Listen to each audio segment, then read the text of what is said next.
So for transportation or circulation, we have different fluids in our body. There are three principal fluids in our body. First is the blood. It contained in the heart and in the blood vessels. Blood vessels are arteries, veins, and capillaries. This comprises the circulatory system. Next is the tissue fluid, which occupies space between the cells in the organ. Each organ has a million of cells. In between each cell there is some fluid is filled over there. This fluid is known as tissue fluid. जो sales हैं उनके बीच में भी कोई fluid होता है for diffusion, तो इस फ्लूइड को हम लोग बोलते हैं tissue fluid. Third one is the lymph, which is contained within the lymph vessels and lymphatic organ such as spleen. Lymphatic organs are present in lymph vessels and lymphatic organ, limbs and tonsils, which are found in the neck region. The above three principal fluids in our body are respectively described in the further pages. In this diagram, relationship between blood, tissue fluid and lymph as they circulate in their respective vessels or space between the cells in different organs. देखो, heart से aorta से blood आया, वो सारी sales में पहुंचता है. अब हार्ट से पहले ब्लड पल्मोनरी वेन से होता हुआ लंग्स में आया, जहाँ से वो प्यूरिफाई हुआ, ऑक्सीजनेटेड हुआ. जहाँ से भी आर्टरी से निकलता हुआ फिर हार्ट में गया, हार्ट से दूसरे ऑर्गन्स में गया, उन ऑर्गन्स से निकल के ब्लड अब वेसल्स में आ रहा है ब्लड, तो यहाँ पे ब्लड वेसल्स में आके ब्लड कैपिलरीज में, देन वेन्स में, और फिर वापस सुपीरियर इन्फीरियर वेना कावा होता हुआ हार्ट लंग्स से होता हुआ एंड हार्ट में पहुँचा. ठीक है, लंग्स से भी ब्लड हार्ट में पहुँच रहा है जो डीऑक्सीनेटेड ब्लड है. कार्बन डाइऑक्साइड जिस ब्लड में है वो भी हार्ट में पहुँच रहा है. इन्फीरियर सुपीरियर वेना कावा से भी इम्प्योर ब्लड हार्ट में पहुँच रहा है. ठीक, अब जो ये ब्लड वेसल्स हैं इनसे भी, जिसमें ब्लड में हमारे प्लाज्मा है, आरबीसीज हैं, डब्ल्यूबीसीज हैं, प्लेटलेट्स हैं, तो जो ब्लड है जिसमें आरबीसीज एलिमिनेट हो गए, आरबीसीज रुक गए, जो ब्लड कैपिलरीज हैं उनका साइज़ बहुत पतला होता है, उनकी वॉल बहुत फाइन होती है, इससे रेड ब्लड सेल्स नहीं निकल पाती, केवल वाइट ब्लड सेल्स और प्लाज्मा निकलता है जो हमारा लिम्फ बनाता है. और ये लिम्फ वेसल से होकर यहाँ दिस पार्ट से लिम्फ वेसल से होता हुआ लिम्फ ऑर्गन्स में पहुँचता है. These are the lymph nodes. So these three fluids in our body, and tissue fluid is also a part of the blood जिसमें RBCs नहीं है, red blood cells नहीं है, erythrocytes नहीं है. Okay. It is clear from the diagram that blood in our body circulate in a closed manner. सारी vessels close हैं. That is all the time through blood vessels. Such a type of blood circulation is called a closed blood circulatory system because blood is running in closed vessels. Arteries, veins and capillaries, they are closed. Certain animals like insects, cockroaches, they have open blood circulatory system. It means their organs are present in a blood. तो जो उनकी body की cavity है that is known as haemocoel, उस cavity में blood fill रहता है, उसमें ऑर्गन फ्लोट कर रहे होते हैं. ठीक है, तो the blood mostly flow through open space in the body called an open blood circulatory system. It is found in insects and certain other animals, and in cockroaches their blood flow from the heart to body space without vessels. In our body, why arteries are red and veins are blue?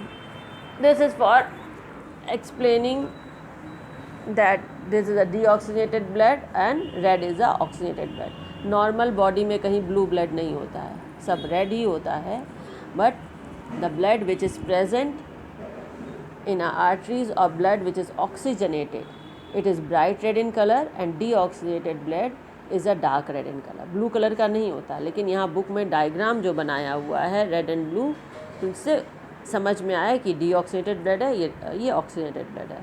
Body में कहीं blue blood नहीं होता है। तो some non circulating fluids, there are also some other fluid located in a particular organ such as synovial fluid. Where it is present?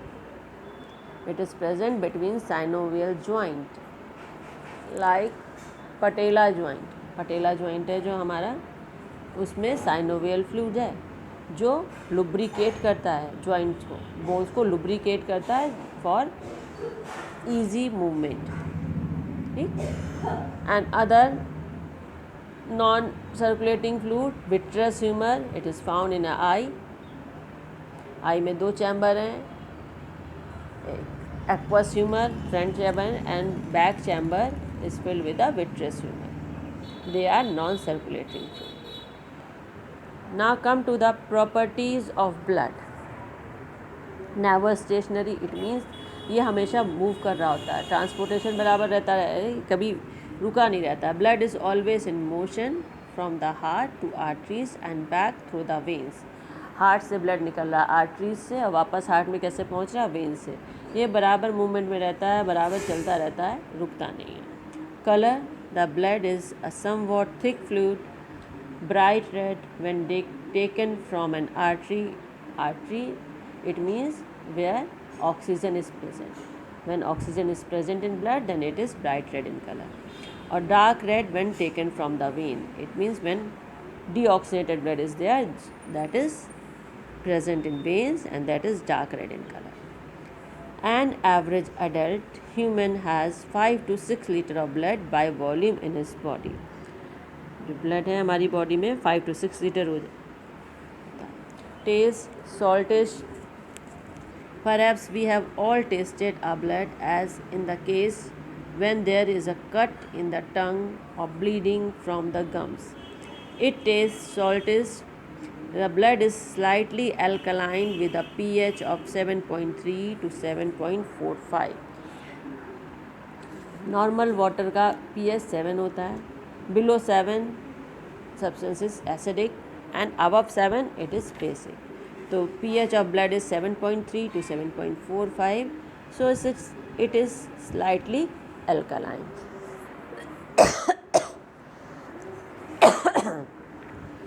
these are the properties of the blood। now what are the functions of the blood? the main function of the blood in a body can be treated under 2 broad heading: transport and protection। हमारी body में blood का क्या काम है? एक तो transport करते हैं, जैसे फर्स्ट पेज में हम लोगों ने बता दिया, सब कुछ ट्रांसपोर्ट करता है। जो फूड डाइजेस्ट हो गया उसके बाद जो हमारी बॉडी एब्जॉर्व कर रही है nutrient, this nutrients are also transported by blood, because no any transporting system is present in our body. For that in our body blood is present. तो first blood transport glucose, amino acids, vitamins, minerals, salt, ions, whatever we get from a food. After digestion, this food is absorbed in our body and this has to be transported by the circulatory system। like this, blood also transport respiratory gases। respiratory gases means oxygen। oxygen is reaches to the lung through respiratory system, ठीक।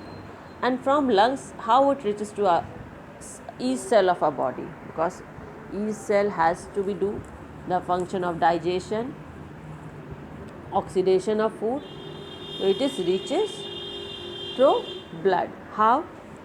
from the lungs to the tissue, it occurs by means of red blood cells in combination with hemoglobin in the form of an unstable compound oxyhemoglobin।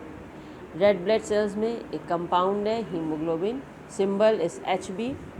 This haemoglobin is form a unstable compound with oxygen known as oxyhemoglobin, and this oxyhemoglobin through blood reaches to the yeast cell of our body, and their unstable compound is break up into hemoglobin and oxygen is reaches to yeast cell and hemoglobin is written back in blood. तो एक ये काम किया transport of oxygen, other transport of carbon dioxide and from there that cells जहाँ पे उसने oxygen को release किया वहाँ से उसने कार्बन डाइऑक्साइड ले ली हीमोग्लोबिन ने, and again it form another compound known as carbon amino hemoglobin, and again it reaches to the respiratory system जहाँ पे ये फिर कंपाउंड से कार्बन डाइऑक्साइड रिलीज़ हो जाएगी और हीमोग्लोबिन ब्लड में रहेगा। ये कार्बन डाइऑक्साइड हमारे रेस्पिरेटरी सिस्टम से एक्सेलेशन की प्रोसेस से बॉडी से बाहर निकल गए। तो transport of digested food, transport of oxygen, transport of carbon dioxide. Other function is that transportation of excretory material. कहाँ से ट्रांसपोर्ट है? From the tissues to the liver, kidney और द स्किन फॉर एलिमिनेशन और to render them harmless. Excretion तो हमारे liver से हो रहा है। लिवर में क्या होता है? लिवर में नाइट्रोजनस सब्सटेंस कलेक्ट होके जो किडनी में पहुंचते हैं ब्लड से, ठीक है, वहाँ पे किडनी में एलिमिनेट कर दिया जाता है nitrogenous substance.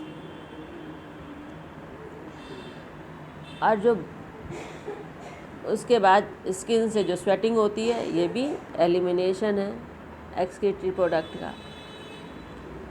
Now distribution of hormones secreted by special glands known as endocrine glands directly into the blood.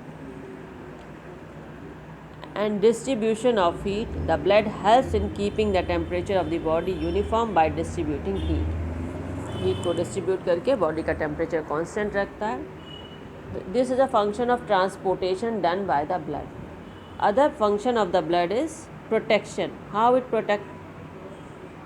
First it form a clot. जब कभी चोट लग जाती है ब्लड में एक क्लॉट बन जाता है। अगर वो क्लॉट नहीं बनता है तो ब्लीडिंग होते होते बॉडी से ब्लड पूरा ख़त्म हो सकता है। तो first blood form a clot wherever there is a cut in a blood vessel. The clot serves to prevent further loss of blood and the entry of disease causing germs. Other protection method, blood has white blood cells. They have a property to engulfing bacteria. This property is known as phagocytosis.